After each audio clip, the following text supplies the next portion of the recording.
It's a pleasure to be here tonight to discuss what is perhaps one of the most important conversations in our city, a dialogue on Vancouver's public spaces. So before we start our evening, I'd like to acknowledge that we're gathered here tonight on the unceded territories of the Coast Salish peoples, the Musqueam, Squamish, and Tsleil-Waututh nations. I'm Derek Lee, and it's my pleasure to be your moderator for this evening.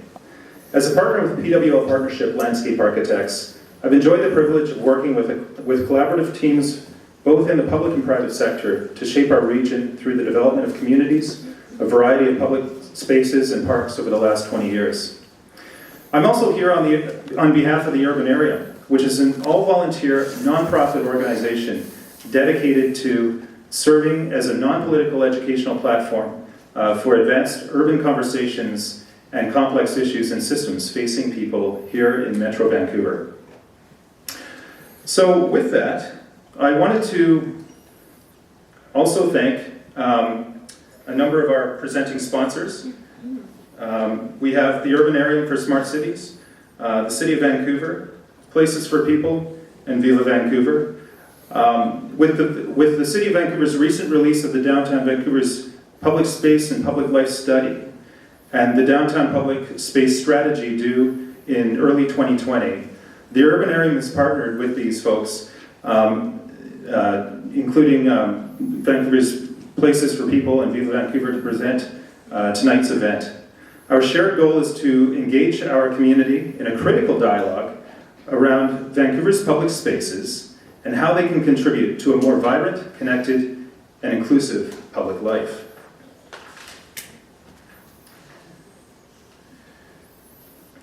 I'd also like to thank our event sponsors here, SFU Faculty of Arts and Social Sciences, the SFU Gender, Sexuality, and Women's Studies, and SFU's Urban Studies. And I'd also like to put a big shout out to our volunteers and our ongoing partners. You can also join the conversation at #SmartPublicSpace or on Twitter at Urbanarium, or on Instagram at UrbanariumVan. So, tonight's talk, Putting People First, a dialogue on Vancouver's public spaces. So, I wanted to start with maybe just a bit of an overview of what we feel is important about public spaces. It's a bit of a pechakucha, and we're going to be talking about these themes with our panelists who we're going to be introducing shortly here. The first one is around equity and diversity. And I think this is a big conversation around our city because public spaces are really for everyone, all ages, interests, and income groups and so forth. And the big question in our city is, are they truly equitable? Are they diverse? We have waterfronts, we have laneways, we have all kinds of parks. We're beginning to sort of build our assets of urban plaza spaces and so forth. Are we programming them right? Are we funding them right? Are they places that exist on their own and truly vibrant in their own right? The other thing too is we also have places that are quite interesting. We might also call them third spaces. And it's a question around, are we really actually allowing these spaces to exist, kind of in between, allowing people to sort of do what they want to do in ways that are, not necessarily legitimate, but it is a form of self-expression. Are we creating spaces where people can sort of live kind of within this democratic environment and interact in ways that are sort of transcending kind of what's permitted and what's not permitted. And of course, this is Habitat Island, and we also like to call this Beer Island. In the city of Vancouver, where it is a place where you can feel like you can hang out on the north side of the shoreline and have a beer and nobody will bother you. And so how do we manage those types of places in our city? We also have places like Oppenheimer Park, which are, have become sort of de facto places for, housing our homeless or, vulnerable members of our society. And so how do we begin to think about public spaces as inclusive, and where do we begin to draw the line in terms of the appropriation of space. Of course, this is seen as an expression of how we as a society treat our most vulnerable members, which is a good thing. But how does that, what are the implications on sort of the broader neighborhoods? Are there more places that are needed like this in our city, and so forth? We also want to talk about vibrancy in our city. And Vancouver, by and large, I think has a great downtown. We have good energy here. When we begin to look at the broader city, does that sense of vibrancy exist? Does it even exist on sort of when we begin to think about our city on an international scale? And of course, when you think about a place, many streets, such as Robson Street, well, we see them as vibrant shopping streets. But can we do better with some of these public spaces? Whether it's in Helsinki, where we have streets that are actually pedestrian, and there's a lot of concern around losing the vehicle. What does that do to our public space? Well, it could do tremendous things to our public spaces, especially whether it's Copenhagen, Helsinki, Barcelona, and so forth. We do car-free days, of course. We do provide events that really experiment with the closure or the transformation of our spaces into more vibrant spaces. But how can we take these ideas and begin to sort of make them more permanent in our city? We have examples of such as the Old Town Park Plaza and others that we like to call them plazas, but are they framed right? Are they lined with the appropriate activities that make these viable public spaces? When you compare that to a place like Plaza Real in Barcelona, where it is about how we frame these spaces that contribute to their vitality. We also want to talk about funding mechanisms, and I think that there's all sorts of ways that public space can be funded. Of course, we have publicly funded spaces that are city-owned and operated, whether it's our beaches, our parks, our streets, our plazas, rec facilities, and so forth. We also have a lot of privately funded initiatives that, in collaboration with things like VIVA Vancouver and so forth, you get business operators and such to begin to sort of populate the parking spaces with parking day or the parklets, publicly accessible private spaces, public spaces like POPs that allow people to move in and occupy these places like they are public. We also have developer-built and city-owned and operated spaces, which pretty much suggest a lot of the parks and waterfronts around downtown Vancouver that were delivered by developers, but then are owned and operated by the city. Southeast Falls Creek, Arbutus Walk, Harbour Green Park, the Roundhouse are a few examples of that. And we're also beginning to find new creative ways about creating public space where, you begin to create park spaces above development sites, air parcel agreements and so forth, whether it's at Oak Ridge, whether it's Ketchison Park in Richmond, and who are they funded by, whether they're Stratus, whether they're by the city. And so we're beginning to explore all these things, but do we have it right? What we're moving into now is the ultimate question, and this is the ultimate question that I'm going to be putting towards our panelists. And that is, who and what is missing here in Vancouver? So I'm going to start with Jay Pitter.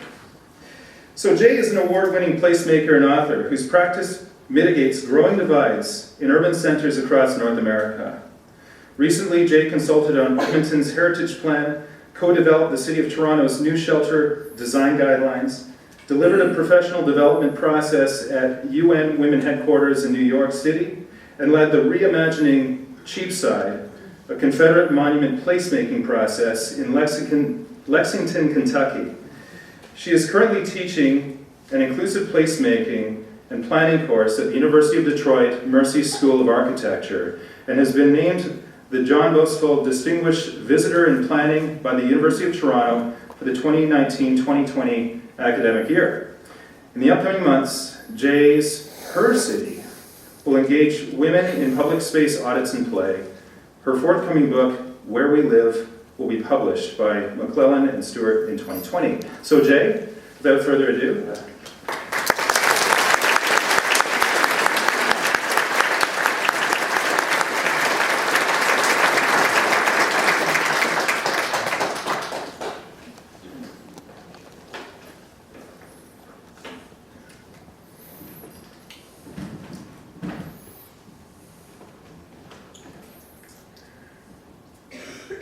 So the organizers have posed what I think is a critically important question: who and what is missing in Vancouver? But as a placemaker based in Toronto, working across 15 plus North American cities, I've learned not to come in quite so hot when talking about a city where I do not reside. So instead, I'll share a broader, related question underpinning my practice, the reason I ask the question, and a few placemaking principles for creating truly vibrant, inclusive, and safe public spaces. The question I ask before undertaking placemaking projects is who's not here? And the reason I ask the question is bound to a very special relationship between myself and my gay, Irish, Canadian second grade teacher who became my second dad. During the summers, my teacher / second dad would come to my home and he would take me on excursions beyond the 4-block radius of what was a very unsafe, poorly designed inner city community. And we always took public transit into the core of the city. And although I was very young, I would always prop myself up and look through the window, and I noted that as we moved through different neighborhoods, I saw things that were very different than my community. There was a beauty that was dignified.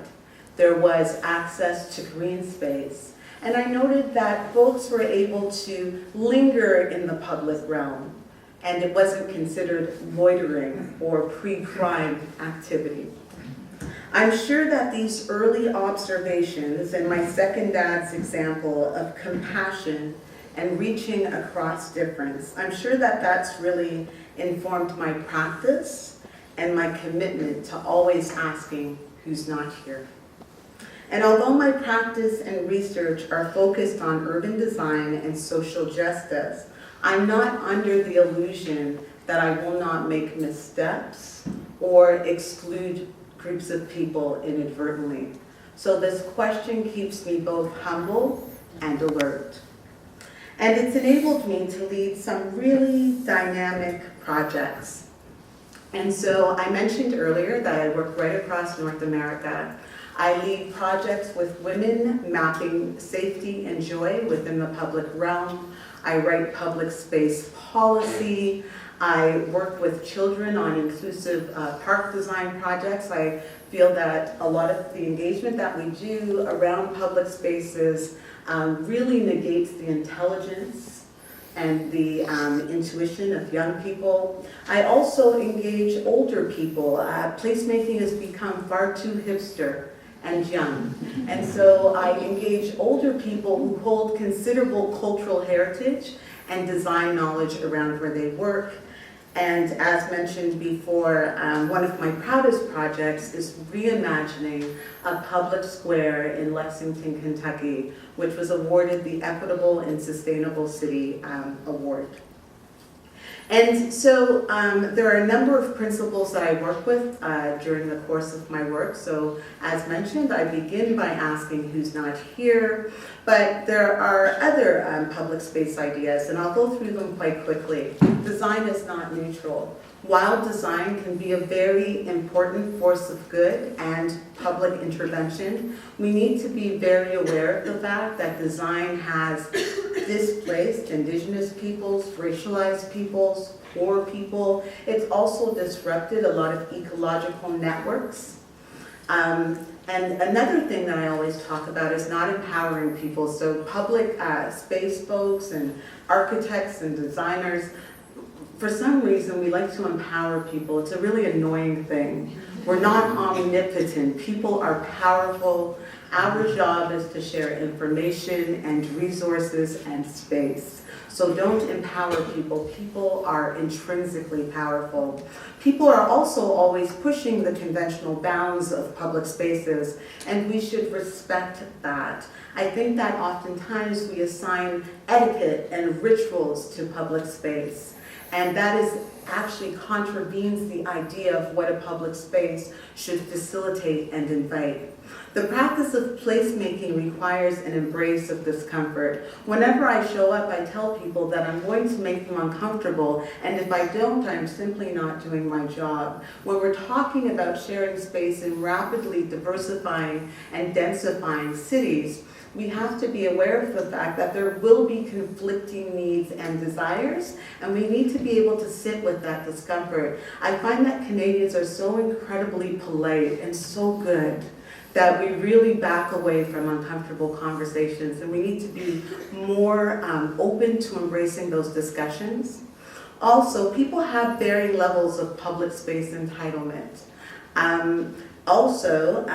Notions of safety have design, historical, and emotional dimensions. Whenever we talk about safety in public space, we don't talk about things like perceived safety for folks who are living on the streets or for women. So much research shows that women are still navigating cities, imposing curfews, and also in fear, really. And also historical dimensions of safety. Some spaces are simply not safe because of their backstories and their histories. And so we have to be aware of that safety is not just about risk of physical harm. And also, finally, placemaking is an ongoing process predicated on meaningful engagement, equity, and aspirational storytelling. I find that we think that we are finished the work at the ribbon cutting, when in fact the work is just beginning at that point. Thank you.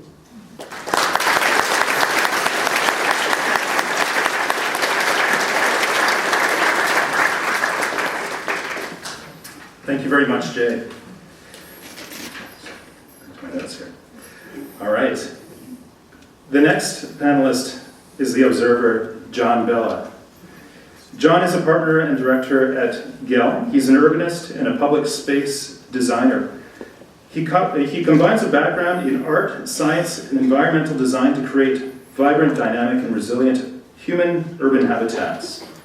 A pioneer in user-generated urbanism, John has successfully completed many projects that involve new radical formations of social space. John is a senior lecturer at the California College of Arts in San Francisco and a distinguished lecturer at UC Berkeley. He holds degrees in landscape architecture and environmental design, biochemistry, and sculpture. So without further ado,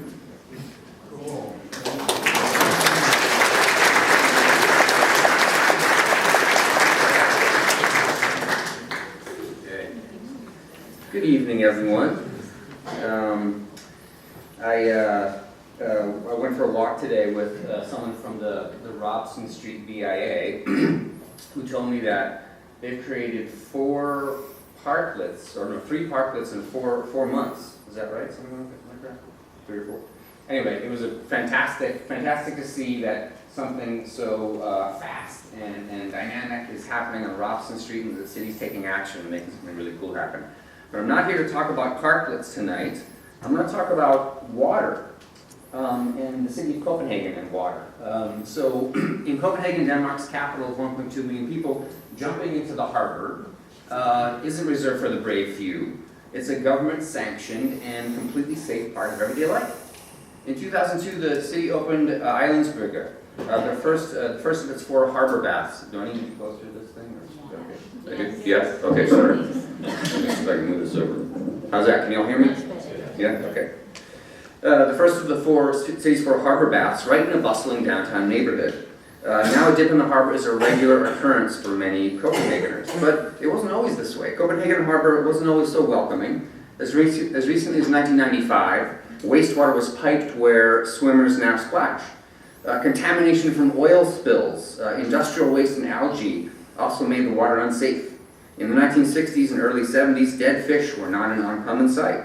According to Copenhagen's head of water and environment, it took 3 billion Danish kroner, or about 580 million Canadian dollars, to reroute wastewater, build overflow barriers, and create underground water storage vessels to ready the harbor for swimming.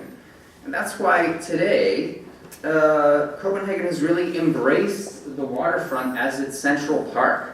rather than turn its back to it. The city has gradually acquired land and improved public space to create a continuous connection around the harbor, but also into the harbor and across the harbor. So this has taken several decades to accomplish, but I don't know how many folks have been to Copenhagen recently and been in the summer and seen how many people just embrace the water as this truly dynamic, diverse public space.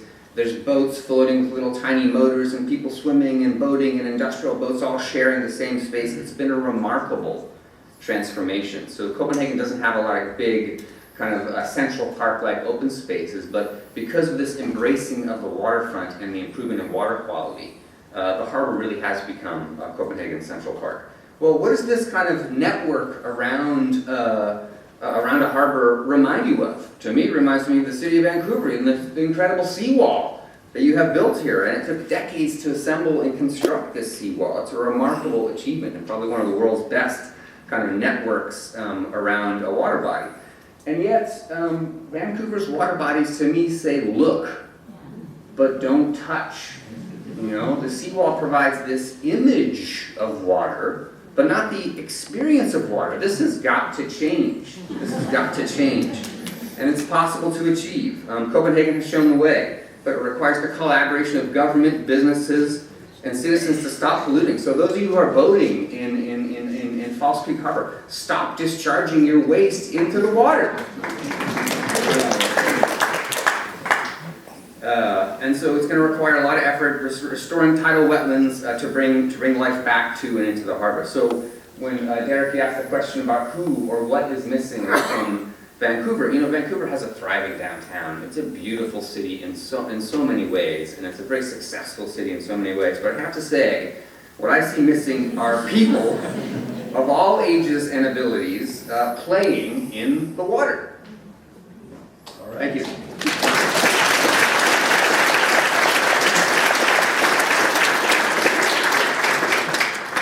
Very good points, and I think we all attest to that in a big way. So now we have the local correspondent here, Kelty McKinnon from PFS Studio. She's a director and principal at PFS Studio. And she brings a diverse background in landscape architecture, public art, and environmental studies at PFS Studio. And for nearly 2 decades, she has specialized in projects within the public realm, committed to creation of unique, innovative, and meaningful public space. She's interested in the intersection of emergent and deliberate cultural and ecological forces, and is highly committed to research, collaboration, and engagement in the design process. She has taught numerous design studios at UBC, and is a regular critic, lecturer, and juror. Kelty writes on diverse topics associated with landscape for several books and journals, and her artistic and design work has been shown in London, Vienna, New York, Berlin, and Vancouver. Welcome, Kelty.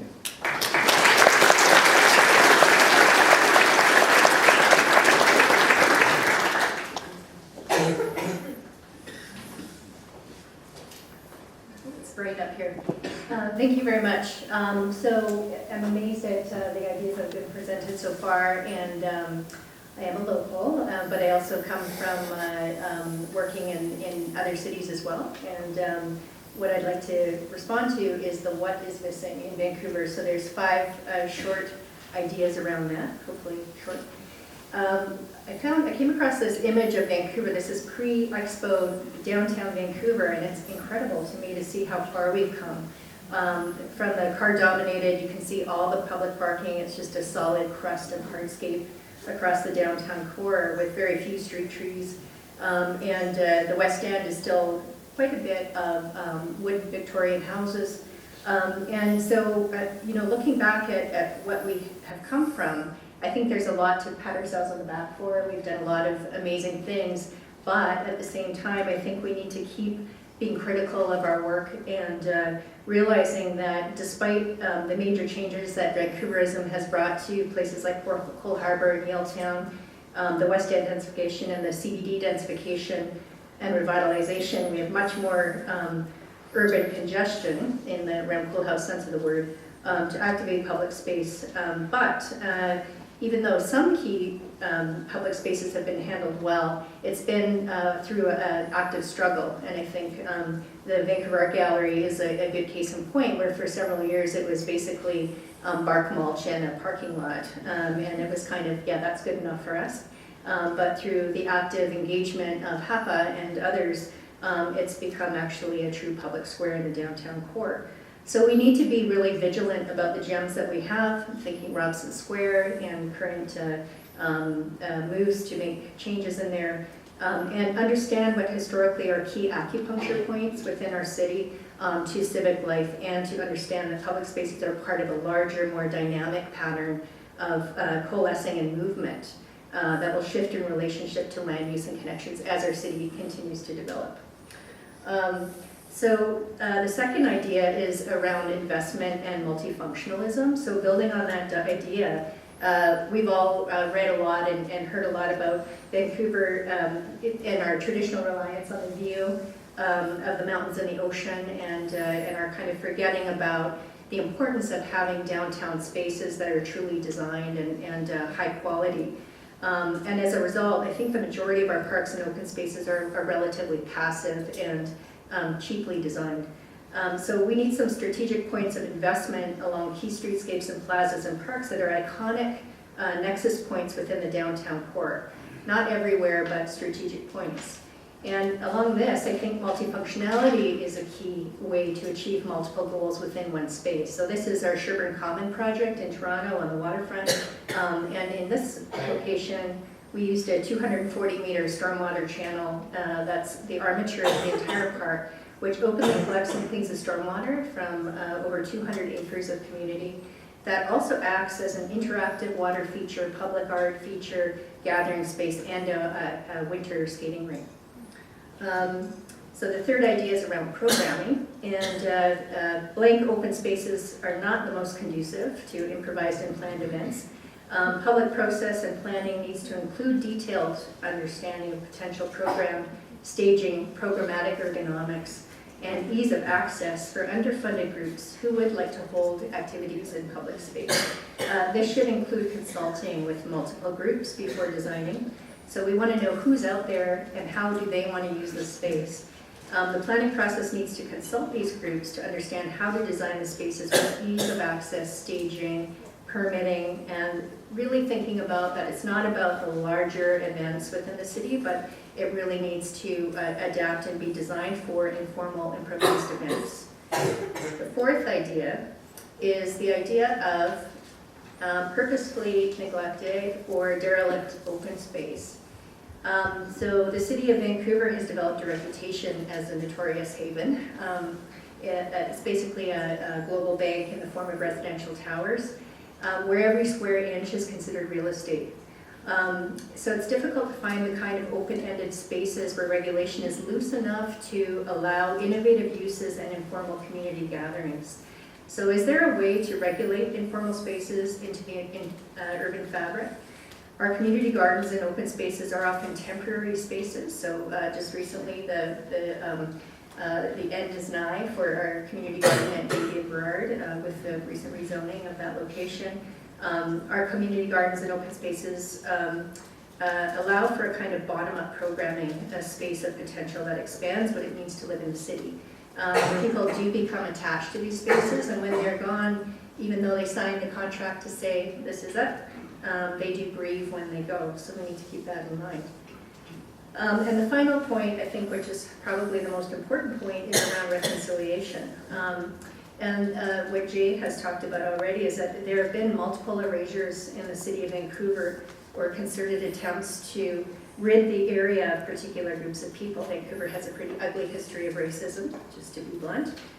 Indo-Canadians, Chinese Canadians, Black Canadians, Japanese Canadians, and most fundamentally First Nations, upon whose lands we live, have all been affected. In downtown Vancouver, there are a few places that meaningfully reflect the history and contemporary active presence of urban Indigenous and Musqueam, Squamish, and Tsleil-Waututh peoples, upon whose territories we live. This needs to change, and many people are attempting to change the situation, including the Parks Board, who has undertaken a colonial audit in order to challenge their own past practices.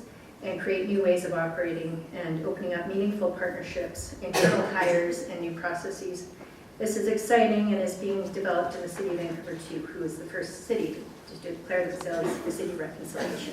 I also want to note that the city was traditionally a land very very much associated with its waters, and that the waters were really the central plaza upon which all life was lived. And so I think we need to keep that in mind too as we move forward. Thank you.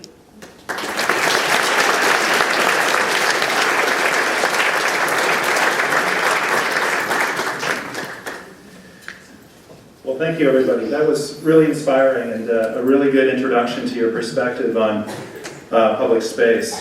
So now we're going to enter into a bit of a panel discussion here, and I'm hoping that all of you are not necessarily in agreement with one another, because we want to stir up some debate here. I think it's partly my job to help facilitate that, but I think also we have the benefit of people from different perspectives and different places, and I think this is good. So we're going to have 3 questions that we're going to put out to the panelists. We're going to have about 15 minutes each, and then we're going to have about 5 minutes to put it out for some Q&A to the audience after each of these questions. So really the first one here is around diversity and equity. How do we promote stronger community ties and social connection through the design, programming, and use of our public spaces? So I'm going to start with Jay. In terms of how can we do that here in the Vancouver context? So I think that the first thing that we need to move away from is consultation and start talking about co-creation. And there's a distinct difference between those two things. Consultation is going out to a group of people when you have a preconceived idea about what you're going to do anyways and asking them what they think about it. The questions tend to lack depth and complexity. Co-creation, however, is getting people on board right from the beginning and having them sort of conceptualize what they would like to do within a public space. And when I see design, one of the things that I think about is that there's this idea that there's such a thing as blank space or a blank slate, and then you bring design to the blank slate. There is no such thing as a blank slate. And so design being the first thing, and then programming and then use, there's a step that is missing before design, and that step is recognizing the informal existing uses of those spaces, the tangible and intangible cultural heritage of those spaces. So beginning with observation and listening and honoring that spaces have a life of their own before magical designers come along and try to shape them. Yeah, it's a really important point.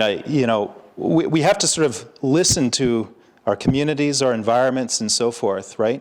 And I think that grassroots approach really helps build a sense of ownership, and advocacy for these public spaces.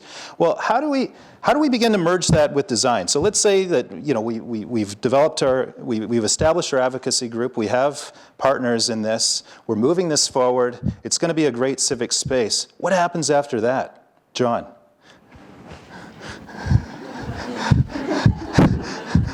After that, well, maybe just for a moment I could pick up on what Jay mentioned and then carry it forward into design. But I wanted to mention that the first question you posed about who's missing, I think is a really crucial and fundamental question to ask. When beginning to engage the community about shaping space, absolutely. And wanted to say that last year in 2017. Working with the advanced planning group here, we conducted some public space, public life survey, and we recruited 400 volunteers. Was there any folks out there who participated in the public space, public life survey? And we did some, thank you all, and we did some training about, very basic techniques about observation, and sent folks out into the city, into your city, to observe what was going on, and who was present and who was absent. Who was missing, and that for us is the beginning of laying the groundwork for what can be an inclusive process. and not starting with a preconceived notion about what the solution is, but really reaching out, trying to build a shared vocabulary with people. And sometimes, I think maybe the counterpoint to that is that maybe we don't come from the same starting point. Maybe we don't have the same tools or capacity in terms of the languages we speak about design or about what's valuable in a place. So, but I think this effort of acknowledging that despite where we come from, we all walk about the same speed, right? We all kind of see things at eye level. So despite our differences, I think there are a lot of things that we do share. And there's some fundamental things about just creating a kind of safe and welcoming and warm places for people. So translating that into design, I guess, which is a very challenging thing. For me, the kind of human element is the starting point. And thinking about that, what are those things that we share as human beings and that are going to make us feel comfortable and safe and warm in a place. So that's what I would. Okay, we're about to disagree. All right. So I find that we often talk about what we share and what we have in common.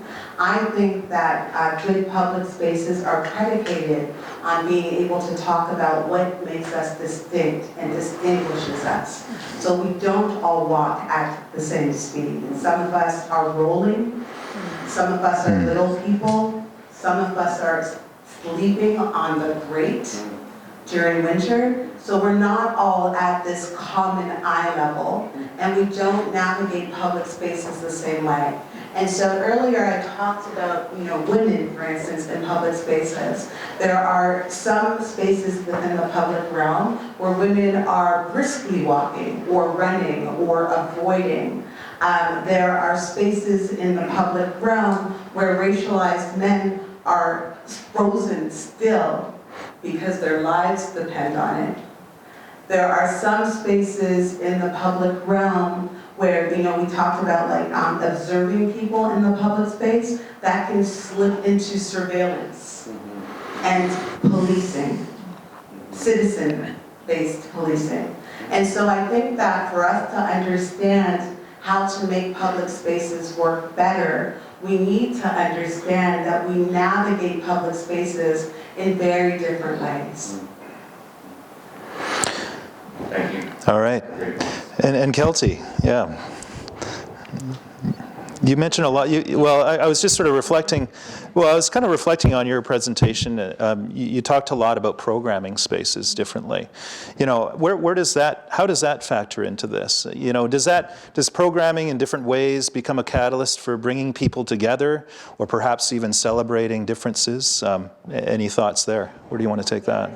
I think programming can operate in both ways, and it can also be a way of kind of occupying public space and taking up the space for pre-programmed, pre-choreographed experience, depending on who's doing the programming and how it's being done. I'm thinking about our project in Redmond that Marta and I worked on in Redmond, Washington, and I think it's challenging to be able to reach everybody. Especially when you have very low budgets on your projects. And so I agree. I think we need to have as many conversations as we can. I think, the kind of standard process that we have of saying, okay, we're going to have, 2 open houses throughout, and we're going to have 2 events at a community center and invite people to look at our ideas and write down whether they agree or disagree. I think, that's kind of what typically happens, but what really needs to happen is that the people who aren't there need to be identified if possible, and then we need to go out and have those casual conversations or seek people out and try to find a way to meet them on their space and within their terms. And that's where it gets tricky because, for a lot of us, we're working on these projects that have a very low budget. We have limited time, perhaps. And so for that project, we did end up, doing a lot of research. We consulted with a number of people who have existing events within the city, recognizing that the park was part of a constellation of other parks and public spaces and public passages that were used in a very sophisticated way in the city already. Trying to understand what was missing within that larger network, And understanding that, the city has already very large, the massive festivals and the display of lights and all of that kind of thing. But we went onto the internet, onto meetup.com, which maybe is outdated now, I'm not sure. But we found a lot of groups like Chicks That Program, for example, which is a group of girls that get together and program and strive to get a job within the digital tech industry in Redmond. And we contacted them through meetup.com and asked if we could come to their next meeting.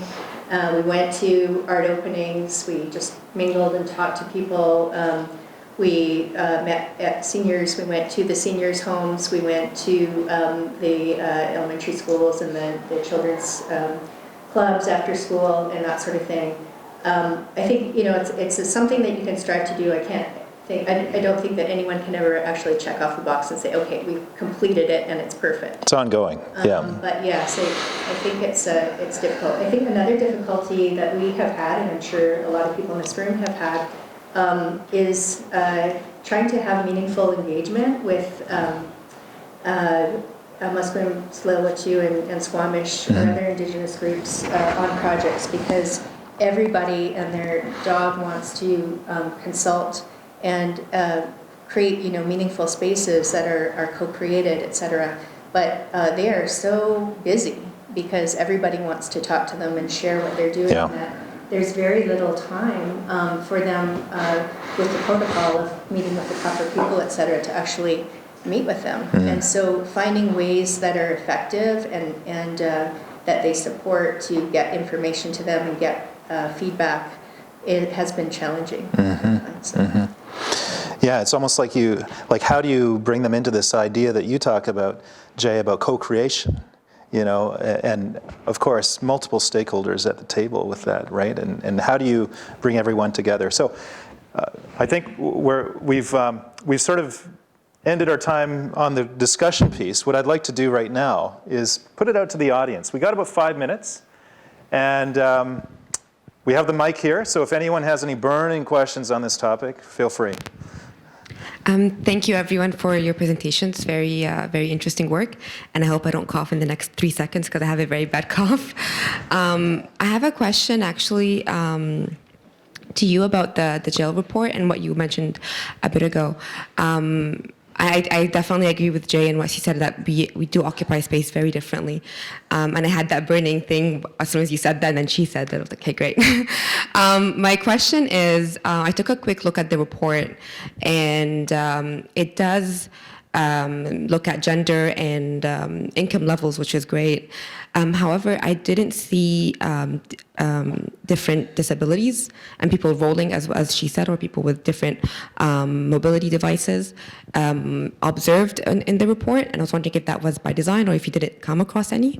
And also, there was no racial aspect as well. So in the survey, you didn't. Was that a question or not? And because there's no mention of race and ethnicity at all. So yeah, thank you.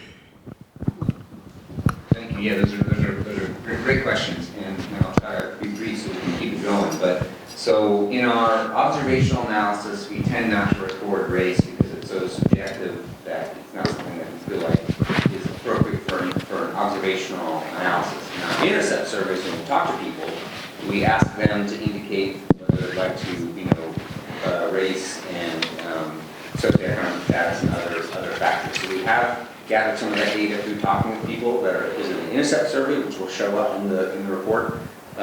We certainly did observe people of different abilities or mobility impairments in our observational analysis, and we recorded those behaviors and activities. We also recorded things like less socially acceptable behavior, panhandling, public drinking. So there's parts of the kind of public life dimension which are seen as appropriate, some parts of public life which are seen as less socially acceptable, and some which are understood to be illicit or illegal. So we did a very challenging process of coming up with ways of categorizing that behavior and training our volunteers to do those observations.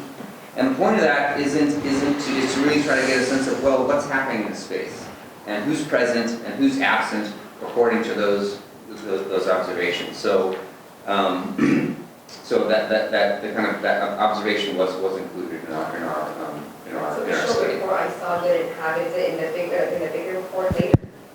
Well, there's. On the website, the state Yeah. didn't have those analyses. Okay, well, it should, I mean, we're coming out with the strategies in January, we're going to be presenting to council, and that should, I think that's going to be a sort of fuller picture of what the study included, but our study definitely did include asking those questions and doing those types of observations. Derek, we have one more question here, and then One more question, okay? Real quick. This is more of a comment and less of a question. It's about what Kelty said, and based on some conversations I've had with different activists from different groups of the fatigue of being expected to provide consultation or provide education, especially for free, is very high. So pay people. If they're providing education, if they're providing training, if they represent a group, pay them. It'll be easier. thank you. Okay. All right, folks. So we're on to our next question. Was that the question that we asked? No? Okay, here we are. We're at vibrancy. Thank you. You're quick on the draw. You're doing this for me. So describe a challenging public space in our city, and what would it take to turn it into an amazing place? You've heard it. All right. John, I'm going to start with you, because you know downtown pretty well. Pretty well. Downtown Park, yeah. So it's basically a lot of granite paving. It's despite Vancouver being a sort of cool place for a lot of years, it's sort of hot and bright and not very inviting. So I think for that particular space, there's also the point you brought up, which is that the park is situated in an area that doesn't have a lot of active ground floors or openings or even residents who sort of front onto it. So there's a lot of fundamental challenges in that space. But I think a basic thing there would be to introduce more greenery, so more planting, more vibrant ecology. I think would be one thing I would consider adding into that space. All right. Kelty, go for it. I was just going to add to that, but I think, for that particular space and for all the spaces around downtown, I think it's important for us not to just look at one space as an isolated entity and to really understand it in its relationship to all the other spaces around it and understand what its role is and how it intersects with the natural kind of flows through the site. So, number one is, are there ways that you can increase those natural flows through the site so that there are kind of those, I like the word stickiness that you use in your report, that there's increased possibilities of stickiness and friction between people. But also, I think there's a lot of children in Yaletown. Are there ways, because those mounds have always driven me nuts, but if it was actually a smoother surface, you could see kids just loving biking through that area or whatnot. Is there a way to actually increase the ways to bring multiple generations together within that space? Are there ways to soften it? Maybe it becomes a garden, a kind of a retreat from all the other more hard spaces around the old town. I would suggest that. Jay, I also wanted to expand this out beyond downtown.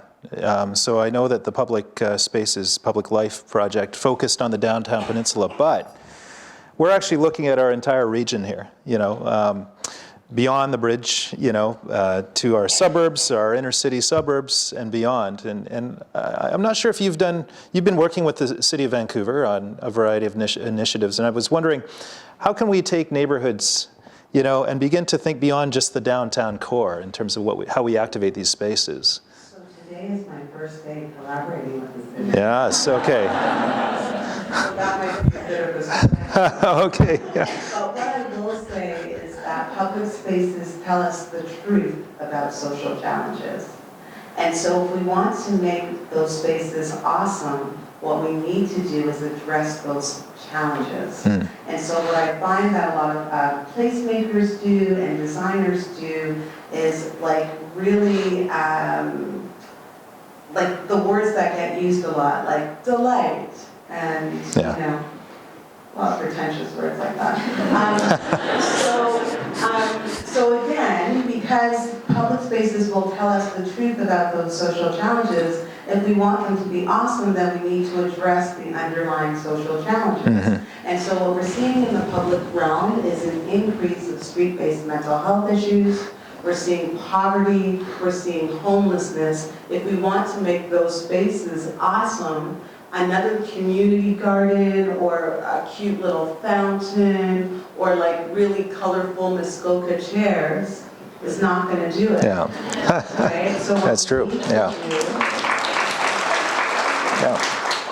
is address those underlying challenges so that those spaces will be awesome, but even more importantly, so that the systemic issues that are happening will be mitigated and minimized. Is there a place for designers, facilitators, placemakers to address those underlying challenges? Oh, absolutely. I think that, I've been asked this question before about like the distinctions between social justice and urban design. Yeah. And I often get asked, why I chose sort of placemaking. I don't think that we have a single challenge that isn't place-based. Yeah. And so I really do believe that placemakers and designers have a very important role to play in addressing social challenges. But because the field is so incredibly siloed, the education system is so incredibly siloed, you spoke before about even the language is so technical and jargon-laden, we're not even on the same page. So we can't even have a conversation about how we can resolve these issues because we're all speaking a very different language. But I do think that, in this moment, to not be an equitable placemaker, to not be a politicized placemaker, is to be a useless placemaker. Yeah. Because the world needs placemakers who are socially engaged. Yeah. Yeah. Absolutely. Yeah. So, any thoughts? I mean, in sort of framing this in terms of vibrancy, how does this fit? I mean, an amazing place, what does that mean? I mean, is it something that is socially inclusive? Maybe that's in the context amazing. If we can bring disparate communities and people and vulnerable users and so forth together, maybe that is truly amazing. What else is amazing, kind of in the context of vibrancy and creating something of meaning and bringing the communities together?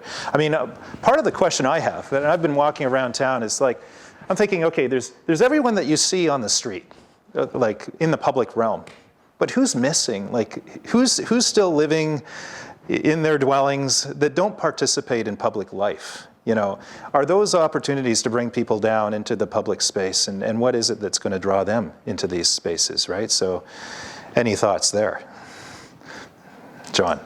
Well, I want to talk a bit about a project in San Francisco at the San Francisco Civic Center, which has been a notorious space in terms of invitations for less socially acceptable and illicit behavior. Civic Center also happens to be adjacent to one of the neighborhoods of San Francisco that has the most families and children. And yet, for a long time in Civic Center, there were no places for those families to come and spend time there and play. So fortunately, through significant effort, on the planning department and various folks in San Francisco, 2 new playgrounds are built.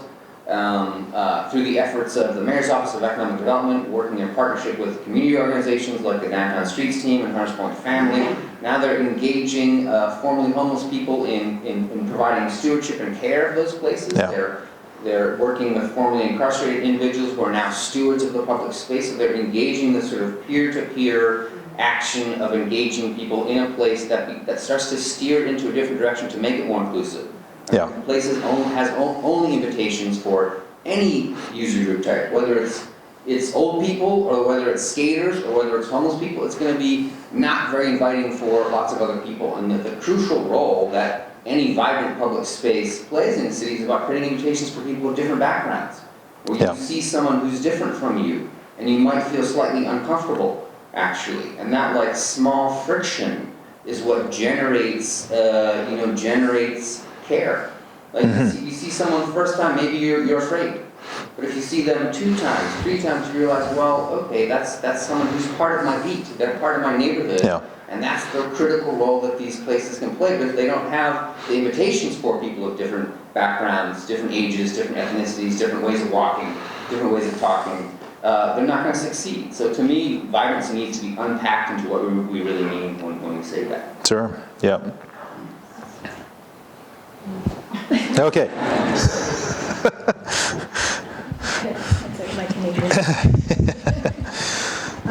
I totally agree. I think that the word juxtaposition comes to mind, and that's something we talk about a lot in our office is, I use the word social condenser or congestion within the spaces. And is there ways to bring, to kind of create, choreograph ways to divert these different flows through the site to create those frictions? So is there a way to create a space that attracts multi-generational users?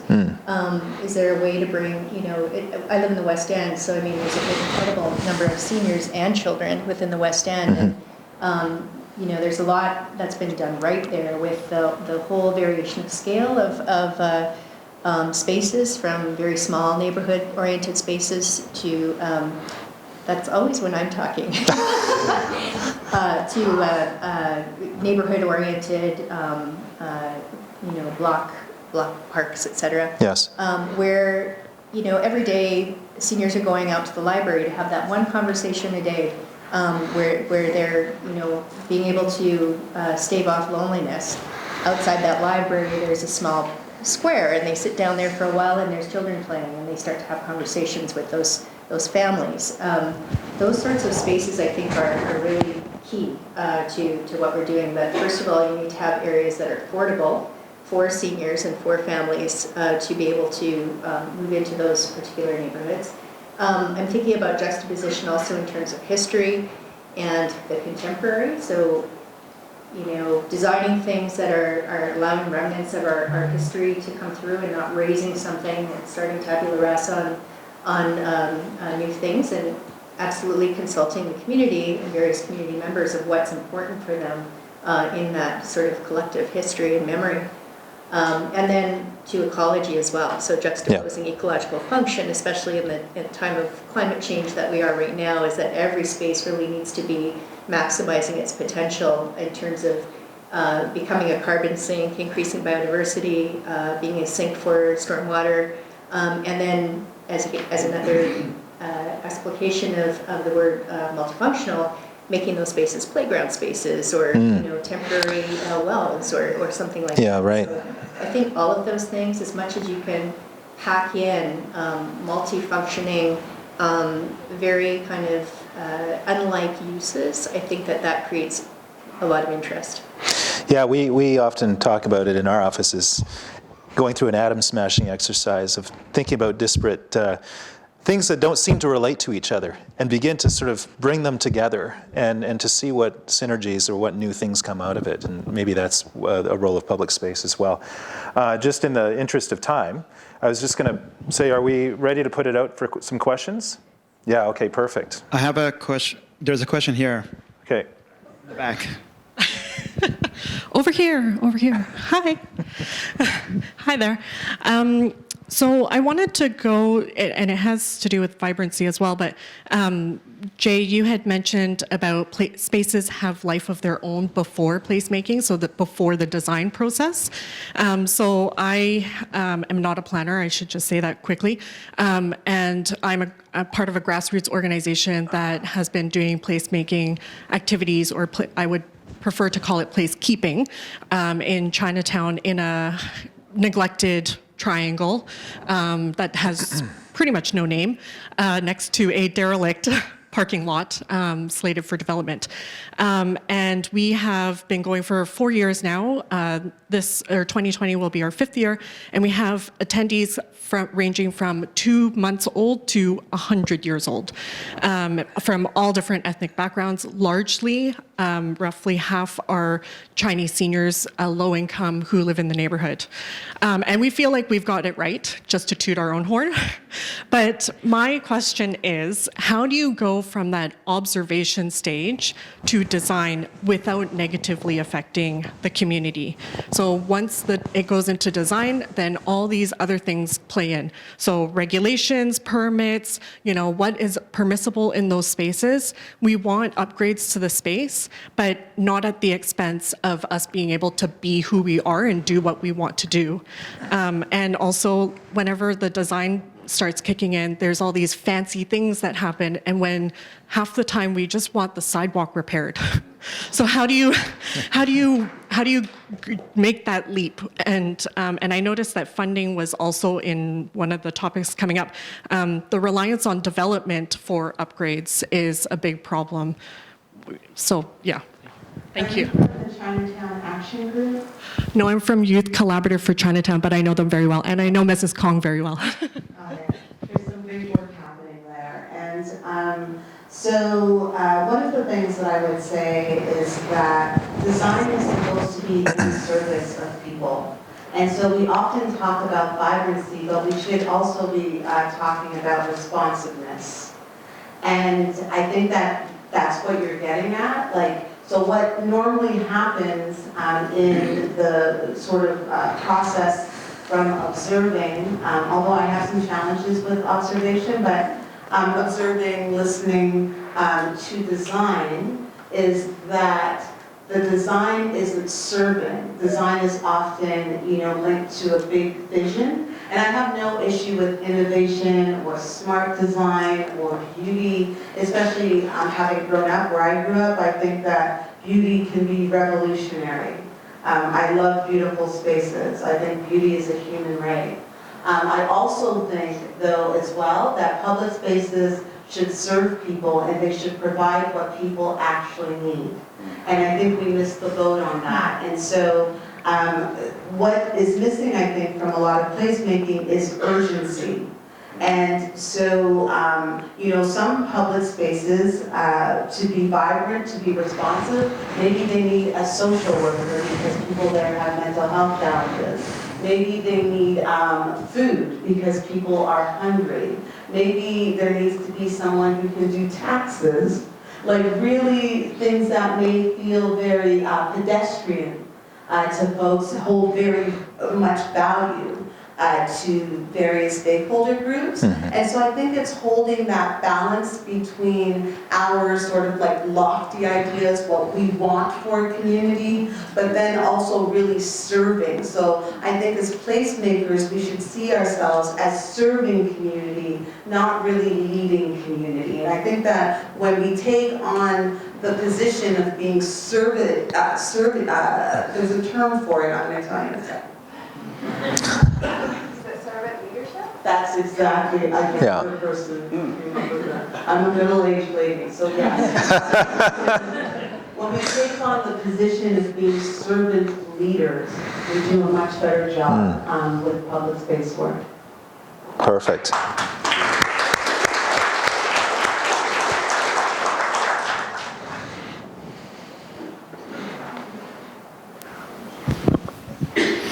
Hi. I think we have one very challenging, highly interconnected public space in the city and region. It's called the road network, and there's thousands and thousands of acres of it. And I just wondered if you could comment on maybe how we can start to think about that as a very important public space, and maybe comment on traffic speed, which I think is a huge contributor to impacting in a very negative way our main public spaces, which are actually our city streets.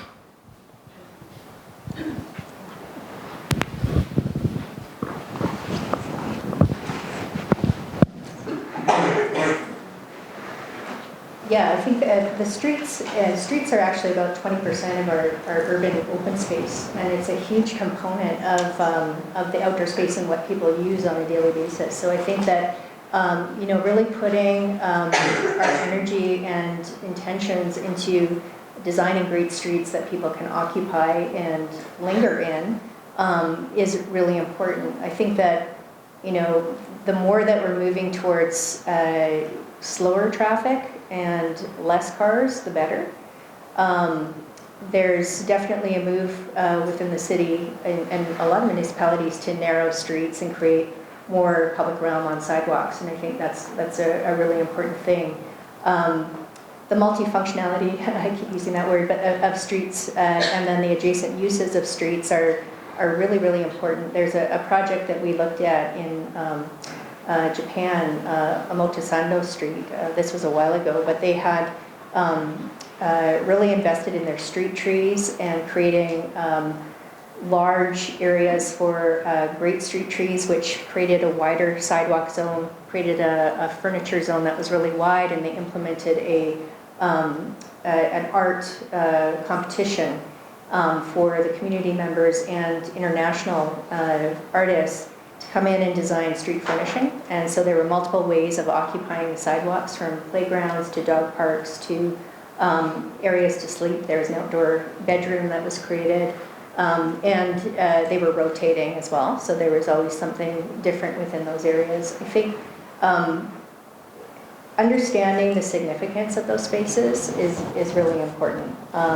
There's different strategies that you can use to alleviate the intensity of traffic and speed, but ideally you're making it as slow as possible. Okay. Any other? Oh, yeah, please, yeah. On that question, so 20% seems like a low number to me. I think probably the streets are probably 30, 40, or perhaps 50%. Oh, just sidewalks, okay. Sidewalk, yeah. Streets are at 80%, right, 78%. And the thing is, I think part of this question about empower, people are powerful, true community engagement versus consultation, to me, in part comes down to a question of ownership. Like, who owns these spaces? Who governs these spaces? Who's in charge of building our housing? Who's in charge of building our roads, maintaining our roads? We own the roads, right? We own the roads, we own the parks.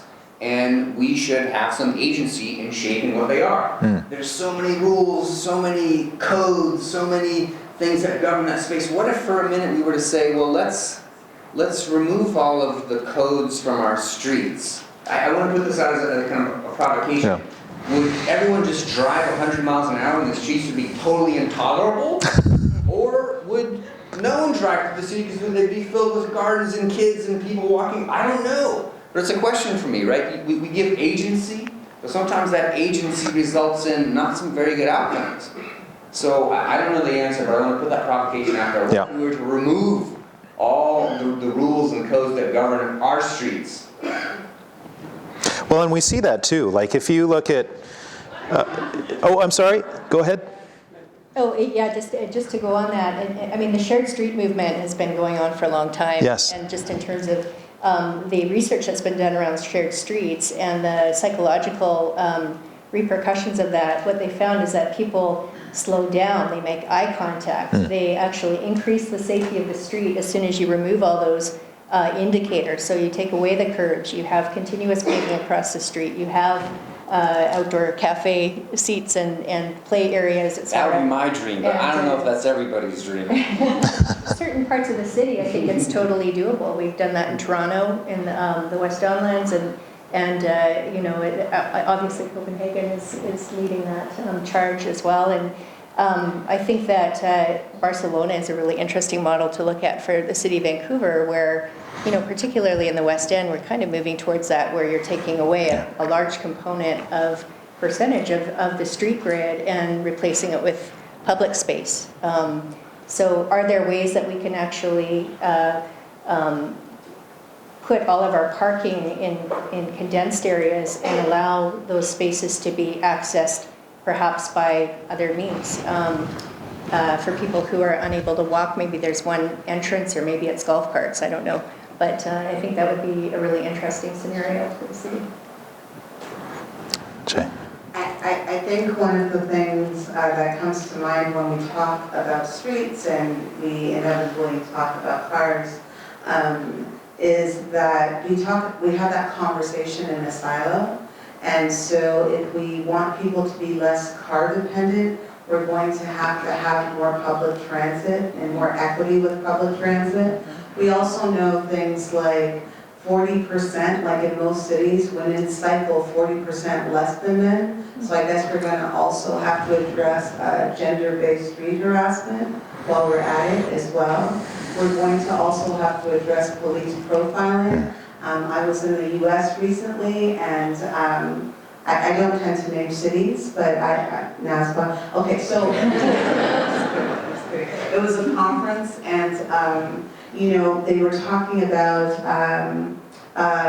bike share program, and a lot of young Black inner city youth were getting really excited about that, and that's really great because there's such a proliferation of like car culture and like hip hop culture. And what they then found was that all of these youth were starting to get involved with bike share, and then they were getting pulled over because people thought they were stealing the bikes. And so this is why we have to be, it's impossible to have these conversations about like design and interventions without talking about our implicit biases and the social, underlying social issues. So if we want to sort of like change a modality in terms of how we navigate our cities, we're also going to have to change a lot of the ways that we think about and see people, because there are a lot of safety risks besides getting hit by a car.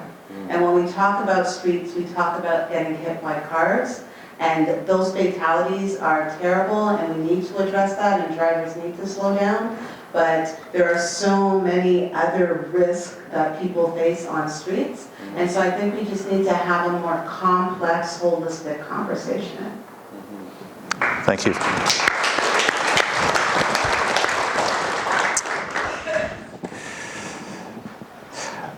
And finally, we have a question around funding. So with all these great ideas, who should pay for the great public spaces, and what are those unrealized opportunities? So perhaps I'll start with Kelty.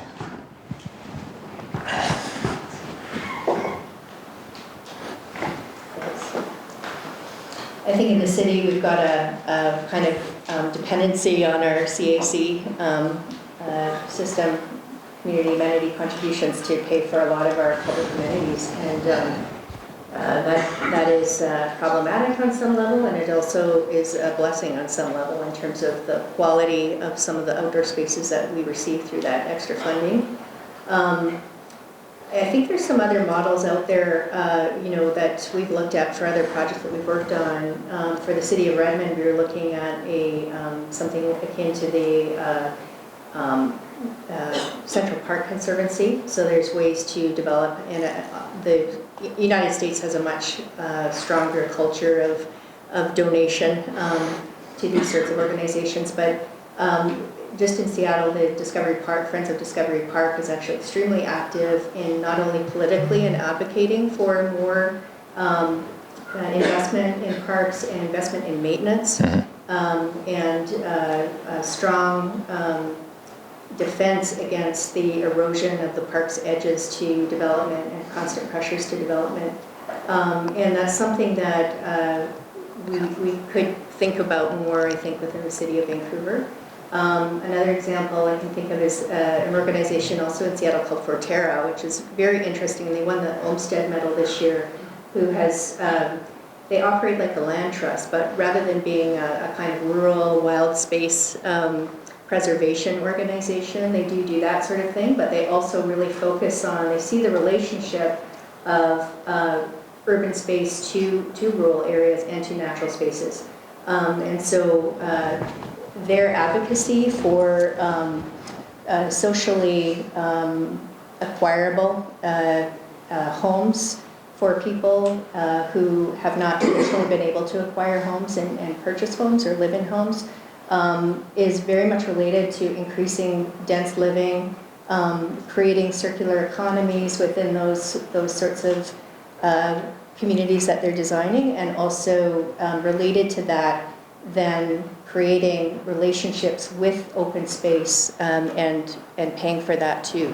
So they have all kinds of mechanisms to do that. They're actively seeking grants from different areas. They have a very strong outreach to different organizations to get funding, and so that's also a very interesting model. Just wanted to mention the New York City Plaza program. So Gehl started working in New York in 2007, and we did a public space, public life study, and then started gradually removing excess roadway along Broadway. Ended up creating like 500,000 square feet of new public space by simply doing some street closures. And of course, in New York City, people embraced that space immediately. There was a really powerful latent demand for that space that we sort of gradually sort of wrested back from the automobile and dedicated to walking, biking, and transit. A counterpoint to that program was the Plaza program. So, and a real strong focus of that program was geographic equity. So the idea was we don't want just all of our plazas where there's an already strong existing community organization that can either fund it or maintain it, but to go out into the boroughs, into the neighborhoods. But before we made any public space investment, before the city put a single dollar into any public space, they had to ensure that there was a group there, a stewardship entity, an organization who was going to care for it and maintain it and program it. Yeah. And sometimes the money, instead of going into the brick, into the mortar, into the tree, went to kind of building capacity within that organization so they could really become the stewards of it. So I think my mindset has really changed in terms of what public space means and where public space funding should go to or come from. You know, I think about public space now as a verb, something which is actively cultivated versus being an object or a space. It really is something which is actively cultivated through community and through partnership. So I think one model is about, you know, directing those limited public space dollars that we have to places that are going to empower and grow and build kind of community organizations around them to care for them. I use the word power. Yeah. I know.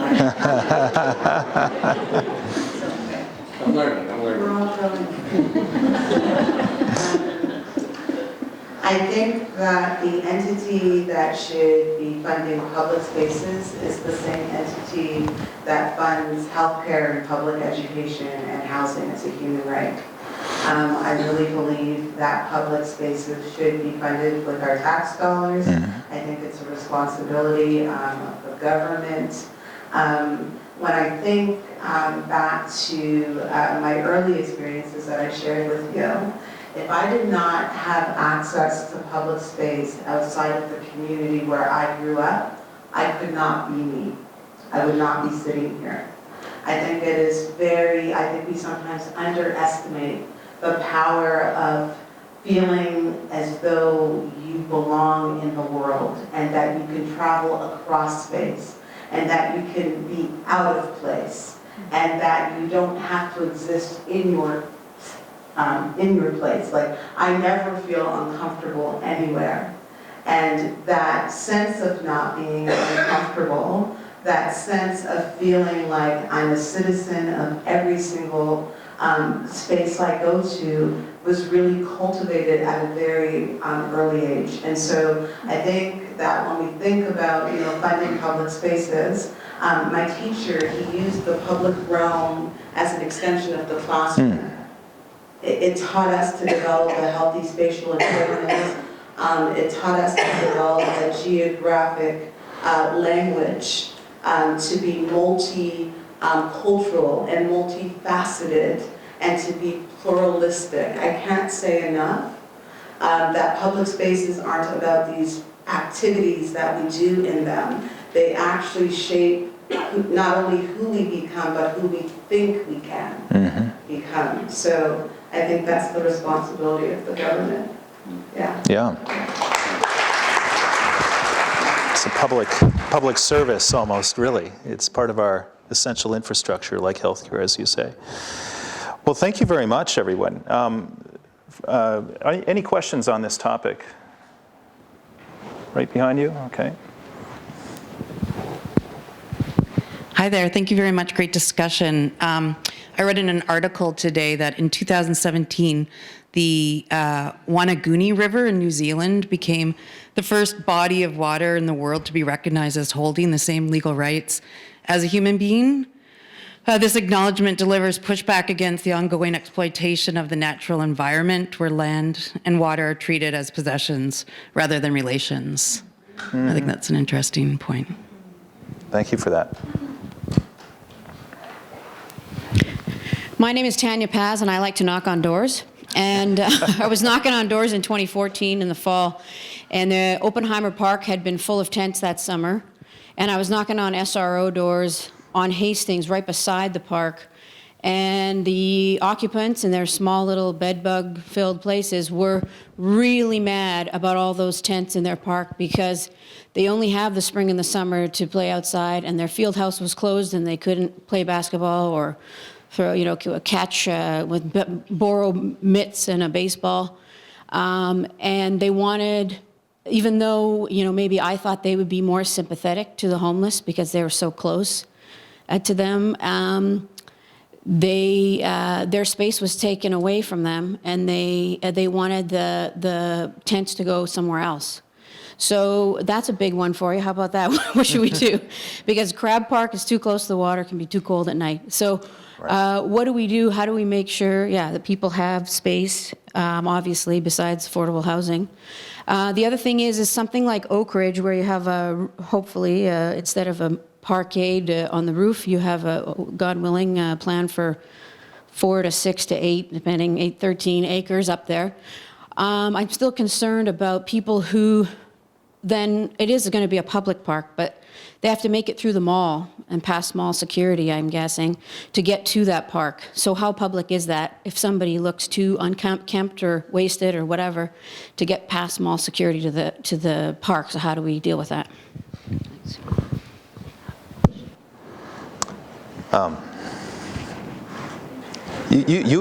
Kelty, you've been working on Oak Ridge.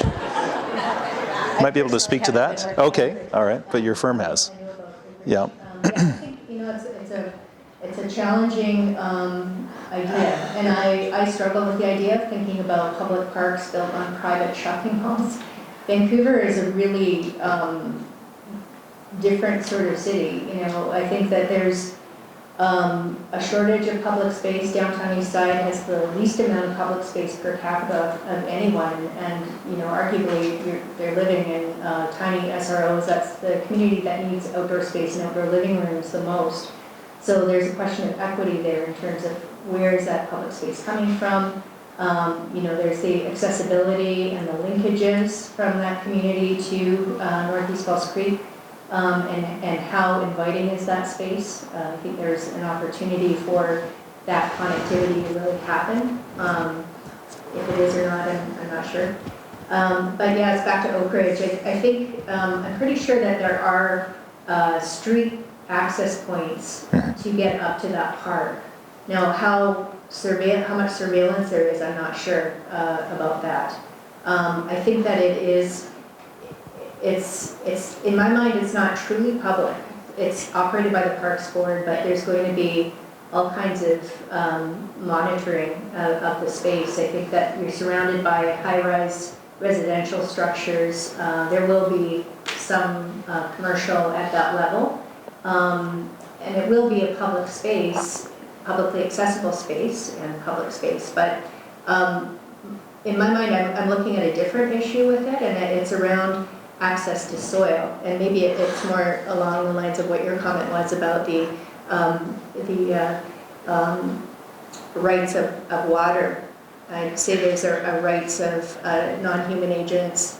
There's a right that we have to our relationship and our connectivity to soil, and there's a lot of research that's been coming out in the last 10 years about the importance that we have, that children have, that we as adults have to having access to soil. Literally, we need to ingest the stuff to have a healthy biome. And so I think that that's a really interesting question about as soon as you start putting parks on slab, you've got limited soil volumes, you're not able to dig in the stuff. You're not able to grow great street trees because you have very limited soil in order to do so, or park trees. And so, are those canopies actually functioning in all the multifarious ways that tree canopies need to function in terms of biodiversity, in terms of biodiverse corridors for movement for wildlife from patch to patch ecologically, as carbon sinks, as stormwater mitigators, all of those things that we want our street trees to perform. And just thinking about trees in terms of cultural and relational objects that, you know, a friend of mine, a very good friend of mine, has been in depression because the street tree outside her window got cut down with no community consultation. That's the only green that she sees on a day-to-day basis. And it was just cut down, and now she sees directly across into a concrete facade. I think it's really underestimated, the relationship that we have with the soil and with the trees. And I think that's a fundamental thing. The first slide that I showed showed this very solid sort of incrustation of urban concrete and asphalt. And the more we can soften that, I think, the better for us. I've written about the deep strata of what soil holds for us, and it's quite profound. So. I want to talk about homelessness for a second. Being from San Francisco, this is probably, part of the legacy of San Francisco we all know well. And, I want to talk about housing as one of these things which I believe should be a human right, not a commodity.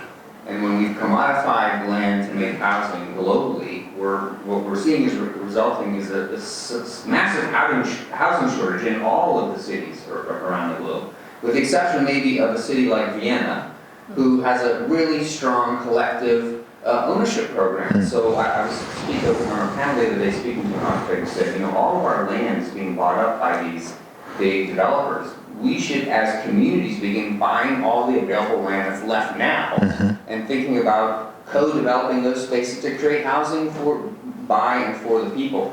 So there's a fundamental issue that I think we're facing around land stewardship, agency, and ownership around housing, which I think is just a big issue we have to address. In San Francisco, we're in deep shit. It's like we haven't built housing for 30 years. There's a huge homelessness issue. One of the things that's seems to be working there is this idea of the navigation center. So prior to 3 or 4 years ago, in order to get yourself into some of the city-provided shelters, you had to give up all your stuff, like leave your dog, leave your belongings, and just give it all up. And so people didn't want to go into the shelter system, so they prefer to camp in a park where they could just keep their stuff and be with their friends. So one of the innovations of the navigation center is that you can bring your belongings. There's places to store your stuff. You can bring your dog, and you can have access to all the city services in that place as a kind of step out of or away from homelessness. The other fundamental thing about the housing shortage and the addressing homelessness in San Francisco is that San Francisco's been really good at providing deep affordability. This idea that we can provide an equivalent home to a market rate home for someone who's underhoused. Those market rate homes cost $500,000 to build. We just can't meet the need that way. And so I think part of what people are beginning to face is that maybe we have to have steps towards that kind of, that housing equivalency that maybe starts with a navigation center, then maybe starts with a modular home, and then builds towards that kind of deep affordability. But these are some issues that all cities are facing. Fundamentally, it's about agency and ownership of land, and about how we view housing as either a human right or a commodity, and then from there it steps into how we kind of address it step by step. That was perfect. I just want to add that, I agree with everything that's been said about the commodification of housing, and also moving from a stewardship relationship with land to one that is very capitalist. I would go even a step further to say this, that people who own homes have way too much power. So they don't only think they own their home, they think they own the entire neighborhood. And so I think we need, and I own my home, so I'll just let you know that, but we need to put homeowners in their place. Because what happens with the public realm is that if someone's backyard is, backing onto a large public park, this uninformed person thinks that this public park is in fact an extension of their backyard. Right. And so, during these processes, we give homeowners too much power. So the public realm is being shaped by people who own property. And that's a real problem. So I think we need to look at that as well.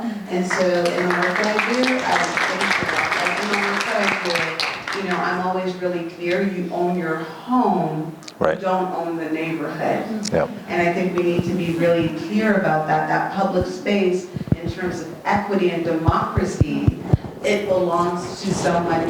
People who own their homes, people who rent, and people in a tent all have equal rights. And that is what's beautiful about the public realm. Yeah. Absolutely. Just to add to that, I think one observation too is that if you don't own a home, you have not necessarily control of when and where you live, you know, as a tenant, you know. And so, you know, that opportunity to be really able to set roots in a community, I think is also a big issue around that sense of ownership versus not owning too, right? We have a question here in the middle. Hi, I just want to thank everybody for being here tonight and for all your discussion. I'm quite enjoying it. Jay, I actually would like to pick up on something that you were talking about as a segue, because you were talking about home ownership as people holding power in the community. And I want to come back to the original question for the evening was who's missing or what's missing in the conversation. And something that I've struggled with on consulting teams is watching a bunch of white people design neighborhoods for people that aren't necessarily white. And so I wonder if you can comment on who is designing these spaces. I really like that you've brought up co-creation. And so who is holding the power in this conversation, and who are designing these spaces? And how does that affect how those spaces are being designed? So me and the white people.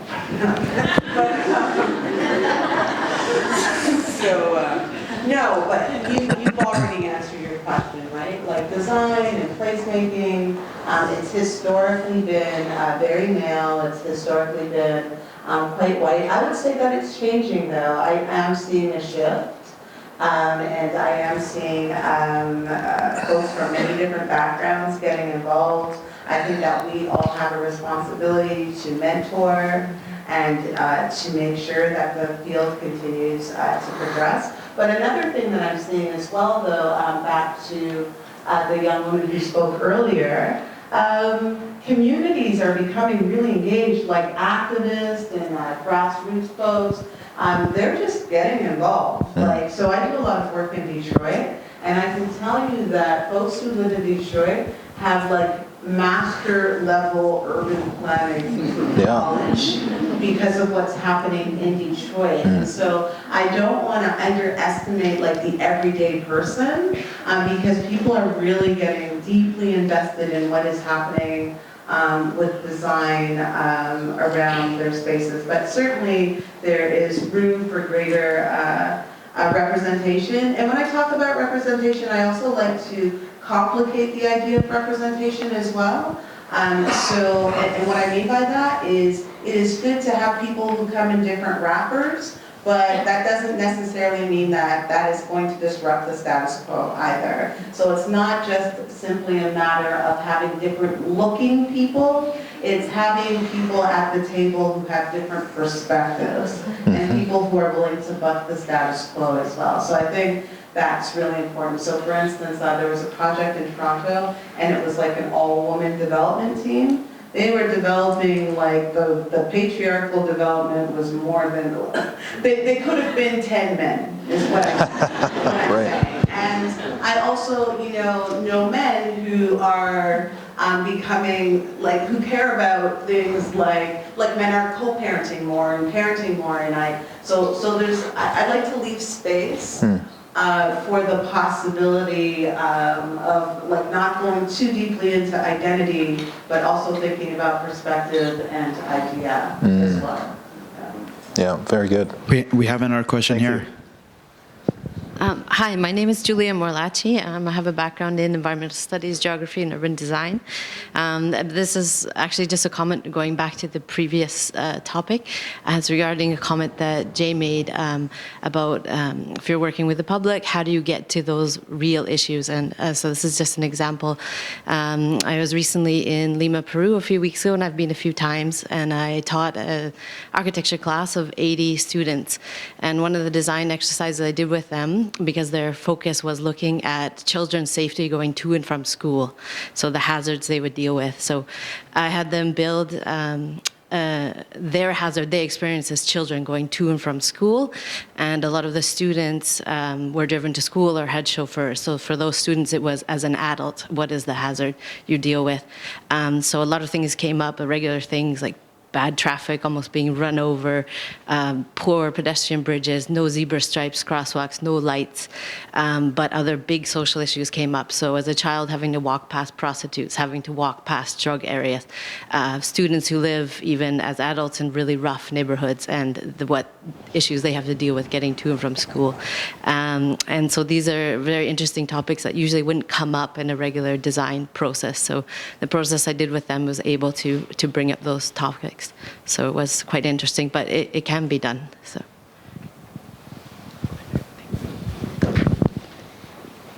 Yeah. Any responses to that? Okay. I think, how are we doing for time? We're good? Any more questions from the audience? Okay.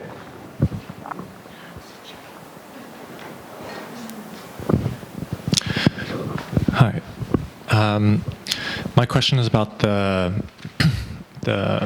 changing the power from homeowners to people that are maybe renters or general public. So I think part of the issue is that cities are primarily funded by homeowners. So from my understanding, property taxes is one of the main sources of revenue, and so in some ways, city council is accountable more in that sense to homeowners, or they have more power in that city relies on them for funding. So I was wondering how that might play into it, and what cities could do to maybe diversify their funding or change their priorities around that. Thank you.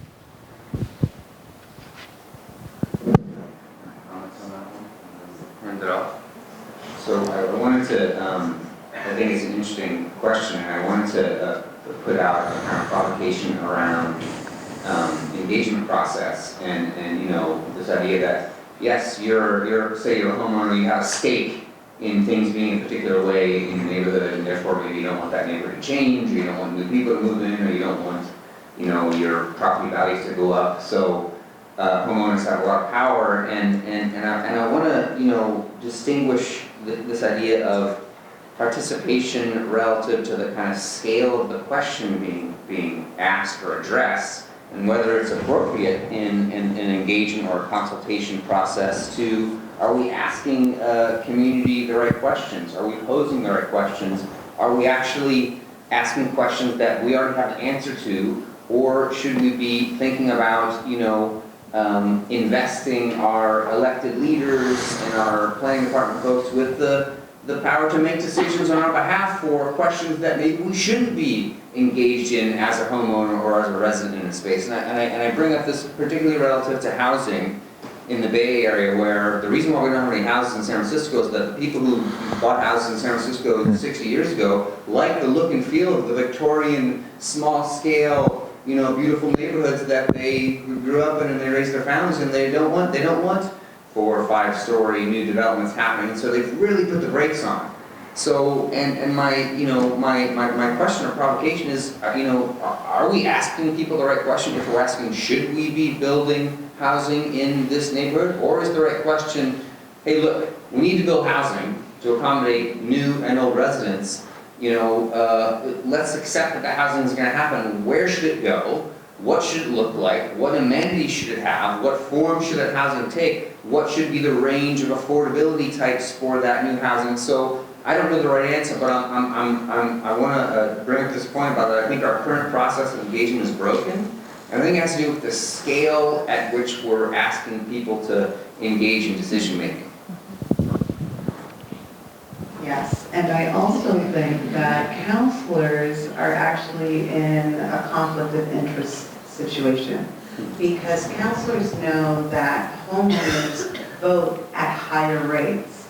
And so when decisions go to council, councilors vote in a way that gets them reelected.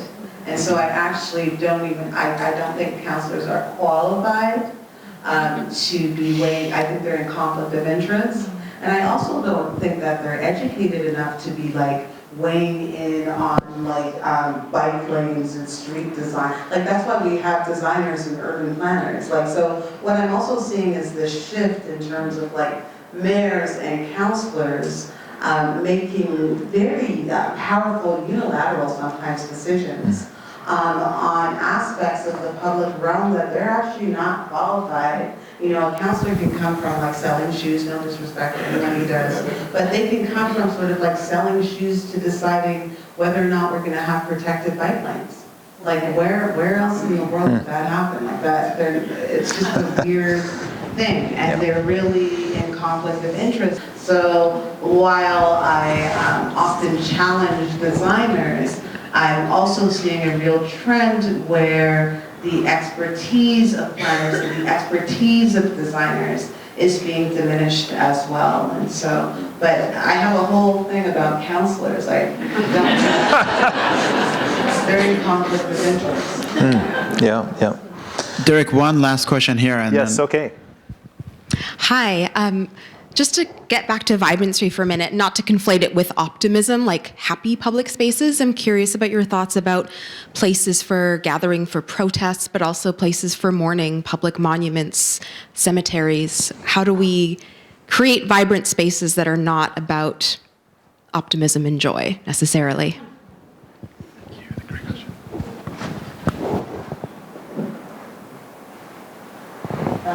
We're actually working on a project right now in Westminster that is it's the New Westminster Secondary School, which actually sits on about 5 different layers of cemetery. So this was built back in 1960, and it started off as a very small sort of carving in the wood. That was the kind of community graveyard. And then there were different areas, different ethnicities that came in. There was the Chinese community was allowed to bury their dead temporarily before they sent their bones back to their tongues in China in one area. And then there was the people who were hung in the square in New Westminster, convicts. There was a TB isolation unit, so people who died there. There's, Potter's Field in that area, and other layers of Indo-Canadian, Japanese-Canadian throughout this whole thing. And so it's really hallowed ground that the school sits on. During the construction of it, there was tons of bones that were just basically dug up and moved, and that was a time before people actually cared about doing the right thing. And through the process, a story about Chief Hahan came out. And there's actually a film being made by a Haida filmmaker right now on the story. Chief Hahan was one of the indigenous chiefs who basically escaped and was able to avoid being hung at a period of time where I think there were 4 of his compatriots who were hung for resisting occupation. And he was then captured later, and they believe his bones sit within that area. And so we've gone through a series of public meetings with an advisory committee on it with these various different groups, and talked about in a very straightforward way how this space can actually address the inherent racism within New Westminster historically and today as well. And so there's been a real honesty, I think, with everybody at the table, from the City of New Westminster to the school board to all of the people who are on the committee. And so there's a desire to make a sort of park that eventually, hopefully, the city will take over as a park that addresses those hard truths in a way that is not creating a finished product. So it's a space that acts almost like a framework for new interventions that will come along, perhaps temporary, perhaps permanent, that will talk to those stories and that are created by community members and people who have a direct relationship to that land that is itself. Just about spaces for protest or for sadness or mourning, I think about the streets of the Mission District where I lived for 22 years and recently moved away from, and an event that drew me to the Mission and kept me in the Mission, which is Dia de los Muertos, where people occupied the streets to express their honoring their ancestors. And it's not a party, it's not a celebration, it's a collective kind of act of acknowledgement and mourning and honoring ancestors. And it's about claiming the streets and public space as the space to do that. I also think about Zuccotti Park during the Occupy Wall Street movement, which was actually a privately owned public open space. And the reason why the Occupy Wall Street protesters were able to stay in that park and stay overnight and stay for many weeks was because as a POPs, as a private public open space, it wasn't subject to the Parks Code, which turned out to be more restrictive than a POPs. Yeah. So if they had just by matter of chance parked that or camped in an adjacent public park, parks close at 10 p.m. And the police could have come in and evicted those protesters. But so there's this funny little loophole in the POPs that allows them to have more permissiveness, social permissiveness for protests than in a public park. But I would say generally, the streets, our parks, our plazas, they do that, and we own them for protests and for expressing our love and our hate and our fear and our everything that makes us human. I think similar to what you were talking about, I do so much work on either gender, and I'm doing so much work on Confederate monuments in the U.S. So if we think about gender or monuments, we're talking about pain in the public realm. And so something that's really come to the fore in the last, I would say, 3 years in my practice is this theme of healing.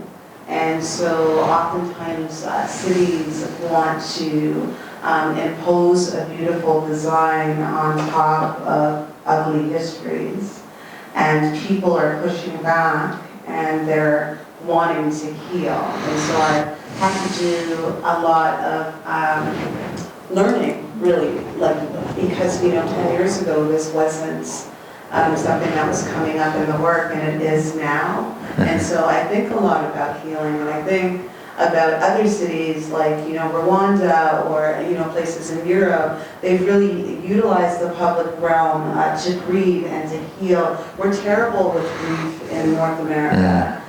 We don't know how to grieve even privately. If someone loses someone, you get like 5 days and let's get back at it. And we are grappling with like centuries and histories of pain, and I do think that we need symbolic and physical spaces to grieve. And I think that this country, in Canada, I feel like there's so much guilt.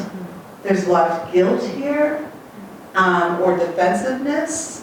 And I think that what is missing is the capacity to heal together as a country, and to do it out loud and out in public together. So thank you for the question. I definitely think that we need to make more symbolic and physical spaces to heal as a country. Thank you very much for that. Well, thank you very much for your time tonight. And I think that you've touched on some very deep and meaningful aspects of how we begin to think about public space differently. We talk about the difference between engagement and co-creation. We've talked about, some of the stresses that are, impacting cities, whether it's Vancouver, San Francisco, through this global lens, really, and how we're beginning to grapple with that in terms of housing, in terms of a collective sense of space and that sense of ownership. We've talked about, deep and meaningful places for ceremony and for grieving and so forth. And I think, I think it tends to cast a very different lens on how we in Vancouver, as such a young city, perceive space. And I would say as a young city, we've sort of branded ourselves on this sort of superficial sort of good looks, if you will, of the mountains, the ocean, and sort of there's a certain shallowness simply because of how young we are. And we are a city that's beginning to mature. We're a city that does have, in fact, a collective pain body to it. It is certainly in different communities that we need to sort of bring out and understand. And creating that deep sense of place and connectedness to community, to the land, to our cultural context. So I think we've heard some really good ideas from you all. Thank you very much for all your time, and thank you again for the local and the global perspective on this. Please give them a hand.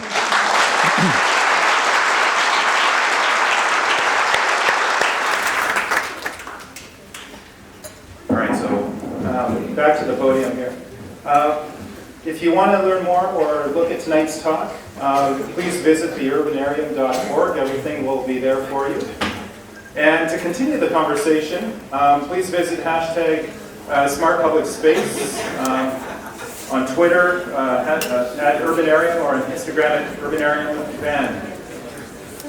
And with that, I also wanted to hand it over to Margaret Wickens with the City of Vancouver.